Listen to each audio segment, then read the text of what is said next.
Welcome everyone to the Sustainable Construction Podcast. Today we're here with Magda Flores, Director from Urban Wellbeing Solutions.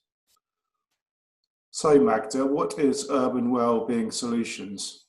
Oh, hello. Yes, Urban Wellbeing Solutions is a company where we promote best practice and experiences in making our urban environments better for all our well-being. So really, in essence, well-being is a result of a balanced physical setting, financial, environmental sustainability, and mental health. This really applies to both ourselves as individuals and our communities, whatever the size. So basically, at present, I am focused in bringing understanding of urban well-being solutions as a series of podcasts to bring communities of knowledge together with a view to expand awareness.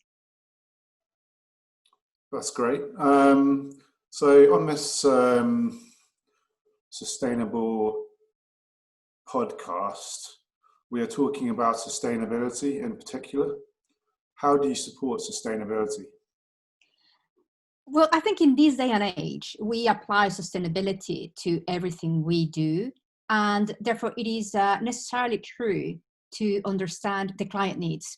So the moment that we understand the client needs, then we are able to improve whatever setting we are looking at. For example, I was involved in a major design organization, and it was necessary to look across sectors and across project stages.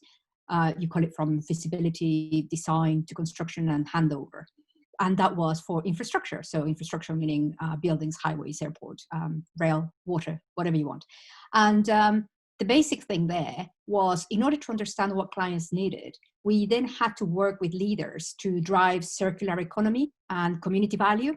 That is, I believe, at the center of all decision making that creates a better and more sustainable solution for infrastructure. For example, if we are to put in blue spaces, so we're talking about a lake or fountains, then that's going to help.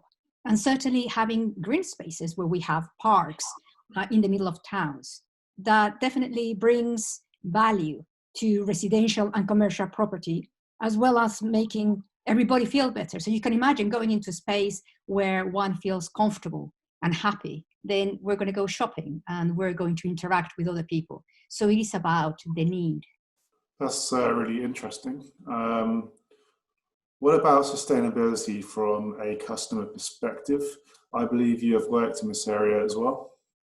Oh, yes, that's right. Sometimes we, in certain instances, forget about the customer, and I think that is essential. So sustainability from a customer perspective is what we call customer resilience. And in short, resilience is the ability to cope and recover from disruption, to maintain services and protect the environment.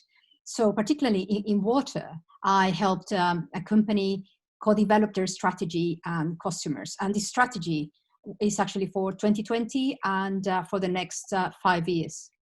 How did you develop the resilience strategy?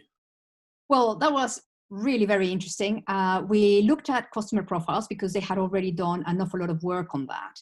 And of course, as you know, water companies have to maintain customer feedback. So we had already all that information there. So what we did was we worked out a series of schemes that included customer involvement to make people feel part and actually contribute, because it is actually the customer that already knows loads of the stuff that can actually help the environment. So if we can bring people to work with the Carbon Trust and be part of those Carbon Trust forums, then of course we can drive behaviors to continue to drive sustainable future in the region.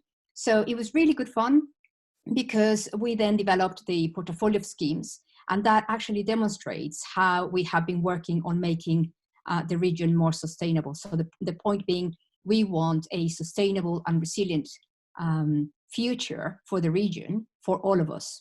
Brilliant. So what is next for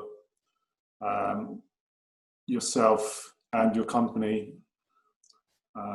So yourself being Magda Flores and your company being Urban Wellbeing Solutions.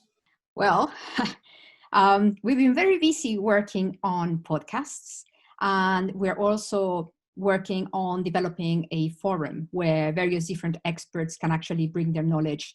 For example, I've worked with people in areas like Thames Tideway, where we have been looking to reduce carbon footprint by using barges. So when you are doing that, when you're reducing the havoc of transporting materials, and we are benefiting, of course, pedestrians and the community and cyclists by using an alternative way of transport, that can only be good. So bringing in all that experience from people, and also being able to train into the various different areas of sustainability, then it adds an awful lot of fun, because it feels that, certainly for me, that's the right thing to do. And going forward, then we can continue to produce loads of podcasts. So if you want to search anywhere in your favorite Spotify or iTunes or wherever, if you look for Urban Jungle, that's where we have the podcasts. Brilliant. We'll put the links to the Urban Jungle in the comments section if you want to find out more. I've got a couple more questions for you, Magda, if you don't mind. Sure. Firstly, can you give some case studies or some examples of the work that you've done during your career? Yes, of course. I mean, I was talking about Thames Tideway. So Thames Tideway, as you know, is the super sewer that we have along the Thames. It is an amazing project. It has both the big tunnel where you can put a couple of lorries going down. It's huge. In that tunnel, we also have vertical shafts, which are like vertical tunnels. So one example is using those vertical shafts, as you can imagine, being able to put water down there, because of course it's rainwater and it would make an awful lot of noise. So certainly if you have a flat, these flats are absolutely gorgeous, the last thing that you would like is to walk by and hear an awful lot of noise. So it's a vortex effect. And one of the things that we did was reduce the noise. So that works very well. Well, one other project that we were involved in was basically improving the cycle routes. And when you do cycle routes, it's not just, oh, I would like to cycle here or there, but it is also having to look into changing the lanes, making it really safe, making sure that there's no border so that the cyclist is not going to have an accident, but also looking at the pollution, because of course you don't want to send cyclists down pollution areas. We also have been involved in making sure that the traffic signals are right, that the roundabouts are appropriate. I don't know if you cycle. I love cycling. I live down the Red Hill, Reigate area. And when you go cycling in certain places, you find that as a cyclist, you get to the roundabout and then all of a sudden there's nowhere to go and you have no protection. So it is trying to make sure that everything works. The buses, the lanes, the traffic, the people. I'm curious to sort of find out, going forward with your company, who would be the types of sustainability professionals you'd like to target to work with? So who would be your main audience? Who would be your client base? Well, for example, when we were developing some flats and we were trying to make sure that we had the right tiles and that they were brought in from, close regions and whatever, we did realize as well that the need for commercial property is paramount, and that we need to make sure that the commercial retailers that require a certain environment where you have a mixture of integrated areas like the buildings, the shops, and the roads and the access routes for transport, all that requires to work with the local government. It requires to have consultation with the local community, and it does require an involvement from all, including utilities. So I believe that it is an integration project. I would like to work with all those groups, with all the stakeholders involved, so that we can have an integrated community where everybody benefits and where their well-being is actually a top priority. So it is about having that circular economy that will help us get to where we want. So to have a circular economy, it requires involvement from, as I say, the local government, the construction companies, as well as the actual developers for commercial and other buildings in the area. Okay, so do you work with other types of construction professionals like architects and building services engineers, planners, people like that? Oh, totally. I mean, when one is developing a project, it depends on the project stage, and there is a need at the design stage to definitely involve from the geotechnical engineers to make sure that the geotechnical and the ground is actually appropriate. We have to work then with the structural engineers to find out, for example, in some cases, certain bridges or roads require their support, and of course, the buildings. Of course, we do need the architects, and we need real urban planners that will help us bring it all together to make sure that we have the green spaces and the blue spaces and the right lighting. For example, sometimes lighting is something that we don't call upon till much later. And of course, infrastructure has to be there appropriate for all the lighting and all the requirements. We cannot forget to have the right water supply. For example, there are water companies that have now committed to providing potable water tank or potable areas. So if you're going to do that, where is that going to go? And surely, if you want to be able to fill in your water bottle, you might want it in a certain particular place within a park or within a space where there are 3 benches, 2 trees, a water fountain, and a little green space.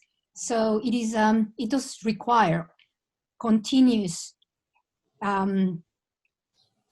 chats with the various different groups across the whole life of the project from beginning to end.